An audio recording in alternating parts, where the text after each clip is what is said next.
रिश्तों से बड़ी प्रथा।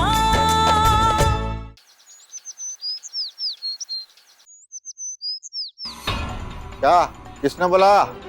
मुंह उठाया और बोरिया बिस्तर लेके चले आ? क्या रहने आओ ये सब सामान के साथ? तुमसे झूठ ना निकले।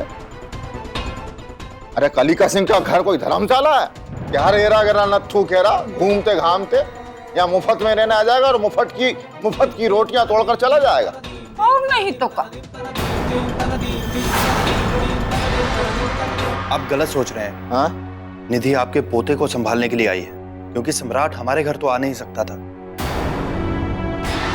उसे अपनी माँ के अंतिम संस्कार की रस्में पूरी करनी थी, और सुरभि पेट से है, इसलिए वो ऐसी जगह नहीं जा सकती जहां किसी की मौत हुई हो। इस हालत में निधि ही है जो सम्राट को संभाल सकती थी, और इसलिए हम निधि को लेकर यहाँ आ गए।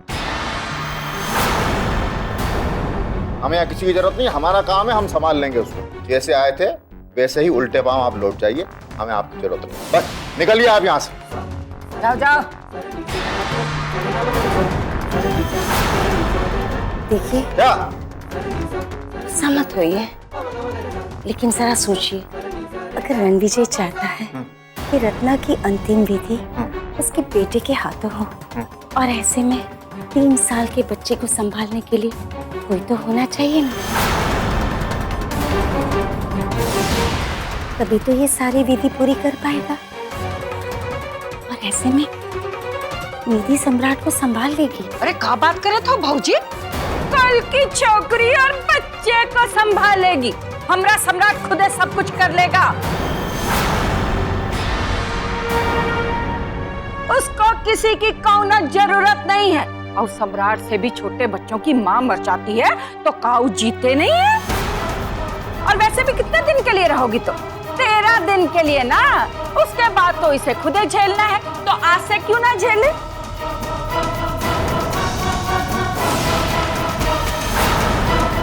बड़ी आई बच्चे को संभालने वाली। बस कीजिए बुआ, अगर हमें मुफ्त में एक आया मिल रही है जो सम्राट को संभाल सकती है, तो उसमें हरज ही क्या है?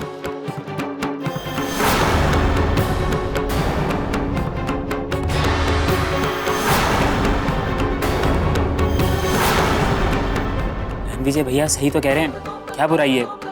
कोई बुराई नहीं है। अगर निधि को कोई जरूरत पड़ेगी तो मैं मदद कर दूंगा निधि की।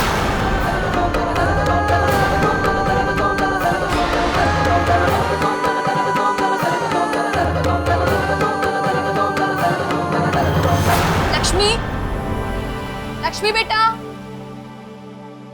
लक्ष्मी बेटा, ये लड़की भी ना पता नहीं कहाँ चली गई। लक्ष्मी,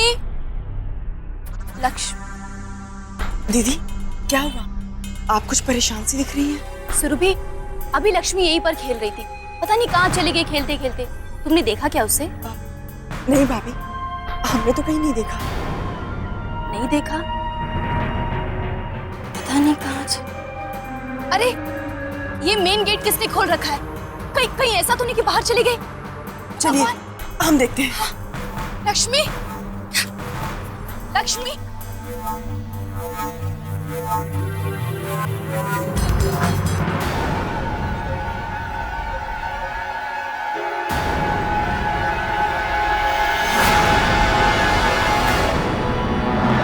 लक्ष्मी, सुरभि, लक्ष्मी वहां कैसे पहुंच गई?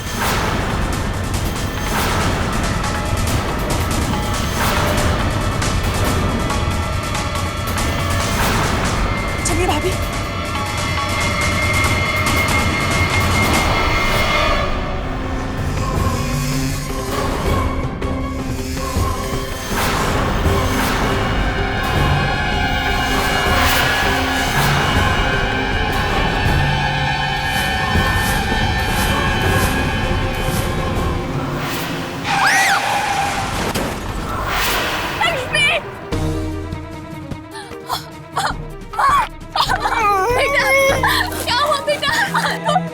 इसके तो खून बह रहा है।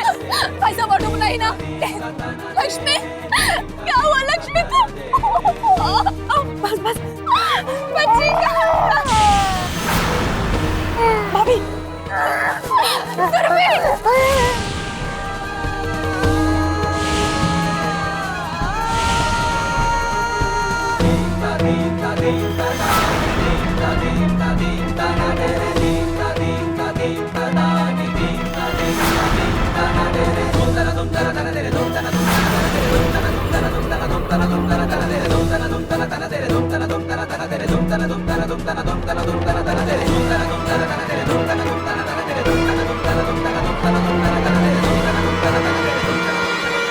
किस्मत के खेले निराले मेरे भैया, किस्मत का लिखा कौन टाले मेरे भैया, किस्मत के खेले निराले माँ जी, मेरे।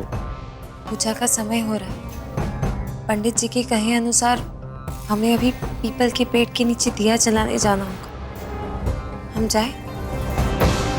एक मिनट बेटा, रणविजय, जरा निधि के साथ दिया जलाने चले जाओ। उसे इस वक्त अकेले भेजना अच्छा नहीं। अरे दिमाग खराब हो गया है क्या तुम्हारा? इतना फालतू टाइम नहीं हमारे पास कि तुम्हारे ये सब बेकार के काम में इधर उधर डोलते फिरें। अरे रणविजय, थोड़ी देर की ही तो बात है बेटा, बस दिया जलाकर वापस आ जाना। चले जाओ ना बेटा, निधि भी तो रत्ना की आत्मा की शांति के लिए ही जा रही है ना। बड़ बस बोलते रहो हैं? अरे बीवी मर गई है तो कहा उसका दिया अपने सर पर लेकर पूरे शहर में घूमते रहेगा। बेकार के काम हमसे ही करवाओ, हमारे पास और भी बहुत काम है करने के। इसको भेजना भेज दो।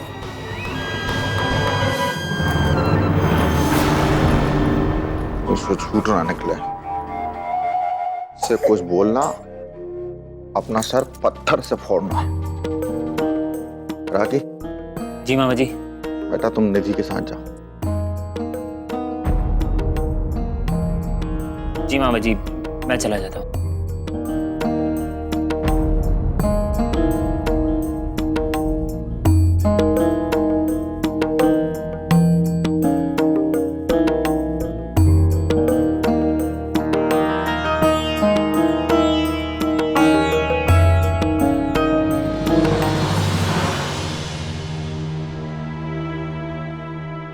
जी ये डील हमारे लिए बहुत अहम है, इसके लिए आपको ही जाना होगा।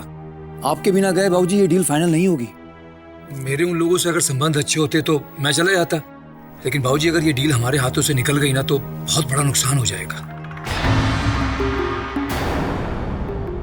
बाबूजी आपका जाना बहुत जरूरी है क्योंकि आप उनको अच्छी तरह समझा सकते हैं। बस ये समझ लीजिए कि ये डील हमारे बिजनेस के लिए एक गोल्डन चांस है। तो हम भी ये मानते हैं कि हमारे बिजनेस के लिए गोल्डन चांस है, पर अभी तक हम रत्ना के मौत के सदमे से उबर नहीं पाए, इसलिए ऐसे वक्त पे हमारा वहां जाना ठीक नहीं है।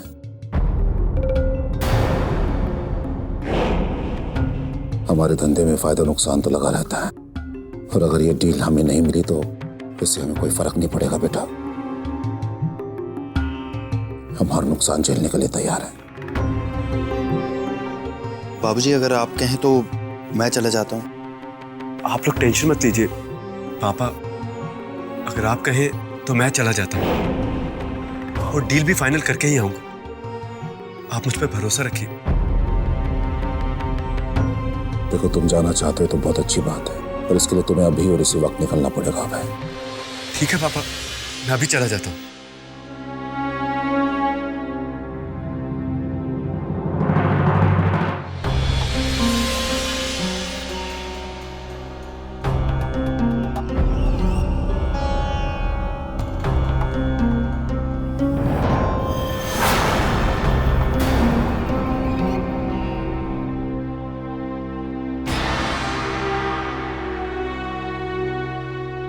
लक्ष्मी को क्या हुआ? इसके सर में चोट कैसे लगी?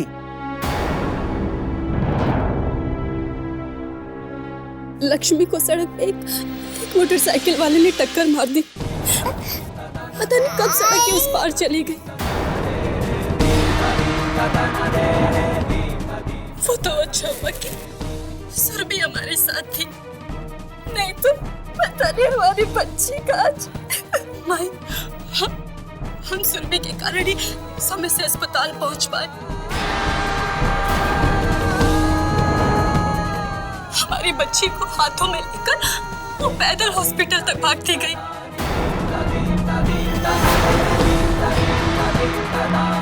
ना तो कोई टैक्सी वाला रोक रहा था और ना हमारे पास इतना समय था कि हम घर फोन कर कर गाड़ी मंगा सके। और सुरभि बिना रुके हमारी बच्ची को लेकर हॉस्पिटल भागती रही और वहां पहुंचने पर डॉक्टर ने भी ये बोला कि हम इसको समय से लेकर आए, नहीं तो खून बहुत ज्यादा बह जाता और हमारी बच्ची दिक्कत में आ जाती। आज हमारी बच्ची की जान बची है तो सिर्फ और सिर्फ सुरभि की वजह से। हमें बहुत खुशी हुई ये जान के कि तुम ये घर के लोगों की इतनी फिक्र करती हो। सही समय पे अपने दिमाग से तुमने एकदम सही काम किया कि कौनों का इंतजार ना करके इसे लेके सीधे अस्पताल चली गई। लक्ष्मी की जान बचा के तुमने हमारा दिल जीत लिया है। लक्ष्मी को कमरे में ले जा, आराम करो। मेरा बेटा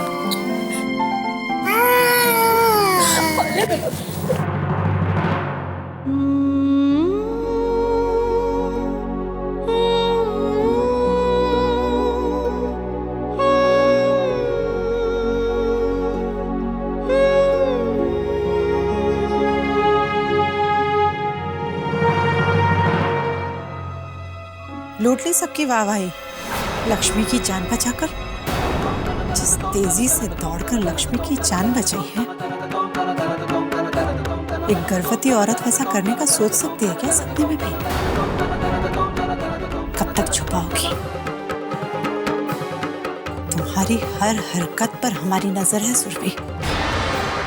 हम तो जानते हैं कि तुम पेट से नहीं हो, दूसरे भी जान जाएंगे। अपनी जान बचाने के लिए ये सब नाटक खेल रही हो ना?